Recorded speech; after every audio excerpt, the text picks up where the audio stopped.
महाराष्ट्राला आरक्षणाची गरज नाही असं वक्तव्य राज ठाकरे यांनी केलं होतं। त्यामुळे राज्यात मोठा गदारोळ होऊन मराठा समाज आक्रमक झाला होता।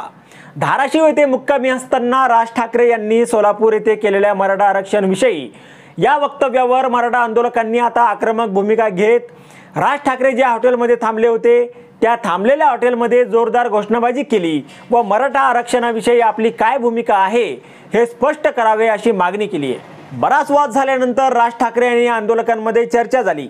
यावेळी आरक्षणाविषयी बोलताना महाराष्ट्राची सत्ता माझ्या हातात द्या, नंतर कुठल्याही समाजाला आरक्षणाची गरज भासणार नाही असं माझं मत असून मराठा आरक्षणाविषयी माझी काय भूमिका आहे हे मी तुम्हाला मनोज जरांगे पाटील यांच्याशी चर्चा केल्यानंतर उद्या सांगेल असं राज ठाकरे यांनी आंदोलकांना म्हटलं।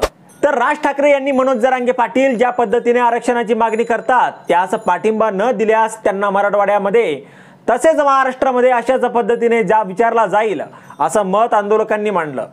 यावर आता मनोज जरांगे पाटलांची ही प्रतिक्रिया आली आहे। पाटील नेमका काय म्हणाले ते पहा।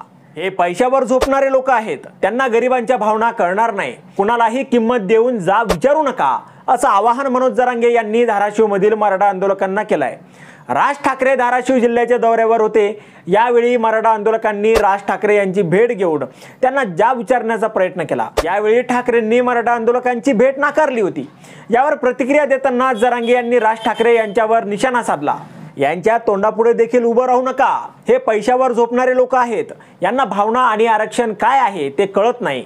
बांगलादेशमधील परिस्थितीपेक्षा जास्त मस्ती महाराष्ट्रातील राज्यकर्त्यांना आहे। गोरगरीब मराठ्यांच्या जीवाशी खेळणारे हे लोक आहेत अशी टीका जरांगे यांनी राज ठाकरे यांच्यावर केली आहे। आरक्षणाची किंमत गोरगरिबाला कळते, सरकारला कळणार नाही। महाराष्ट्रात तसं काही होणार नाहीये कारण हे राज्य गोरगरिबांचं आहे अशी टीकाही त्यांनी बांगलादेशमधील परिस्थितीवरून जरांगे पाटील यांनी व्यक्त केली आहे। प्रकाश आंबेडकर ज्यांचा आदर आम्ही करतो त्यांना आम्ही काहीही उत्तर देणार नाहीये, काहीही बोलणार नाहीये असं देखील मनोज जरांगे पाटील यांनी प्रकाश आंबेडकरांच्या बाबतीत म्हटलं। महाराष्ट्र नवनिर्माण सेना आता आगामी विधानसभा निवडणुका स्वबळावर लढणार असल्याचं जवळपास निश्चित झालंय। या निवडणुकीच्या पार्श्वभूमीवर मनसे अध्यक्ष राज ठाकरे सध्या मराठवाड्याचा दौरा करत आहे। मात्र आता त्यांच्या दौऱ्यादरम्यान मराठा आंदोलक आक्रमक झालेले आहेत। आता यावर तुम्हाला काय वाटतं? तुमचं मत कमेंट बॉक्समध्ये लिहायला विसरू नका। व्हिडिओ आवडला असेल तर जास्तीत जास्त शेअर करा आणि आतापर्यंत मराठी जनता आपण आपल्या या चॅनलला सबस्क्राइब जर केलेलं नसेल तर चॅनलला सबस्क्राइब करा।